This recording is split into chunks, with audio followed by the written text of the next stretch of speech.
expression of the nature of God is the One. Now, if there's anything that's going to be generated, if it's going to be generated by like terms, if that's what's always going to be produced is going to be like terms, then the closest thing to one, yet different, is going to be unity.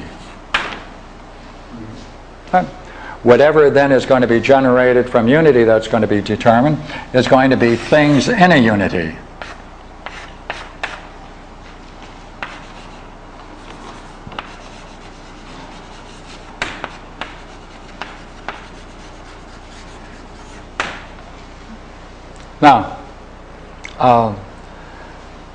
Now, this is participation, see? Therefore, these things that participate in unity, I'm going to use this as a measure of participating, then each of the things that participate in it are themselves a unit, a unit, a unit. Now, in this game, let's now use this image. If there is the one, the other side of the idea of one is the good. All right? It's called the good because all things desire the good. Therefore, on the side of objects of desire, we talk about the good. In terms of the one, we talk about the highest way in which to express it. There is an essential identity between the idea of the one and the good. There's an essential way in which you can say those two are the same, that is to say, identical. We can go into that in a few minutes. All right? But now look here. If the one then is full and overflows, all right, it reverts and turns upon itself. It reverts and turns upon itself because it desires its own source. In desiring its own source, then, it encounters it. In that encounter, that's what we mean by being.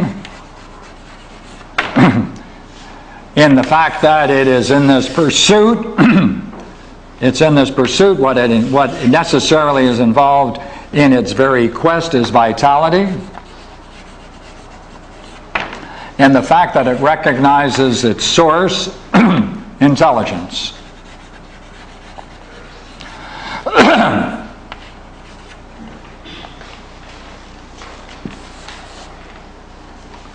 Therefore, you know what we can say then? That this idea of unity, right? What participates in it is this threesome. We'll put it in terms of a triangle: being, vitality, and intelligence. Now, they must have a unitary mode of being, but if there is something that is unitary, that presupposes there must be unity before it. The condition for something always precedes the thing that has the quality. Right? Red apples, the idea of red must precede the whole idea of red apples. There couldn't be red apples. Right? Therefore, if these can be said to be in a unity, distinguishable by reasoning, which is what we're doing, that presupposes the idea of unity must have preceded the unity of these three things, since the condition of unity must precede the things that are in a unity. Agree? Now look here. Where did they get these terms? Where did they get these terms? Where do these terms come from? All of these terms are just to do one thing. And that is, all right, in man's highest experience, one gains an insight into the nature of ultimate reality.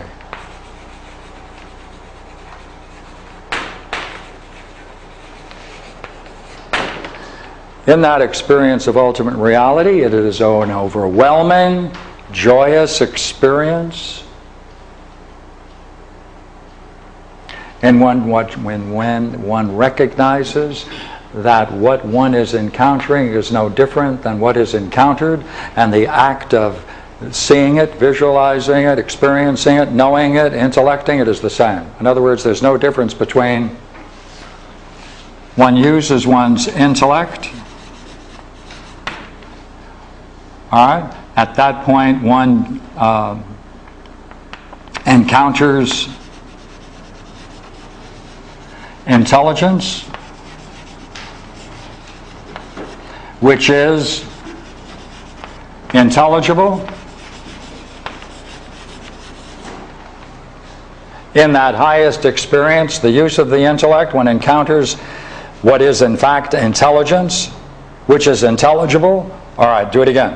One uses the intellect and one discovers, by heavens, one encounters mind. No difference. No difference between the intellect, intellecting, and the object of intellection. They're all the same. One. Now, when that experience occurs, some people want to sit back and say, what does it mean? How can I understand it? That's what they do. They sit around and say, I got to put this in terms. I have to understand this. This is a worthy object of understanding. It starts from these experiences. And therefore, someone comes along and says, hey, you know what? This experience, brilliant, radiant, luminosity, pure light of being, most brilliant light of being. In Tibetan thought, the same thing, right? Which they call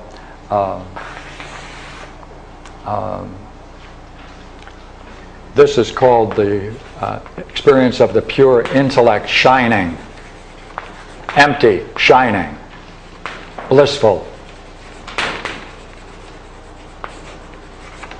And the Chikai Bardo plan, right?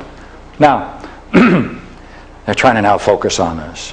Hey, you know what? It's not this. It's not this. That's dead. That light doesn't look like. It's not. It's distant. It's not me. In this experience, one encounters, therefore, something that is most intensely and has the most intense vitality. Hey, it's real more than anything else is real. Being.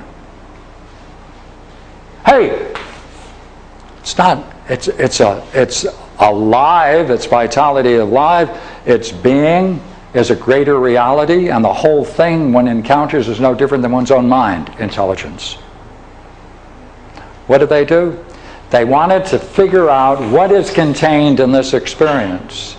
They came up, therefore, with these three ideas. What ideas? Being, vitality, intelligence. That's what they came. Now, if they can put that nature of that experience in terms of words and concepts and try to understand it most fully, which would be the highest term? Oh, wait a minute now. There are some things that exist but don't have any vitality. There are some things that have vitality that don't have intellect. Oh, therefore this must be higher. And this second, this third. Oh, then this must be the highest term. Yeah, that's the highest term. If that's the highest term, what can we say about it? Then how did this ever come into existence? How did this ever come into existence? What's the reason this ever came into existence? What's the source of it? Look here, when someone experiences this, they've got several questions. One is, how come? That's all. How come? How come they got it? It demands an explanation. Now look here. If these three things are in a unity, there are three things in a unity that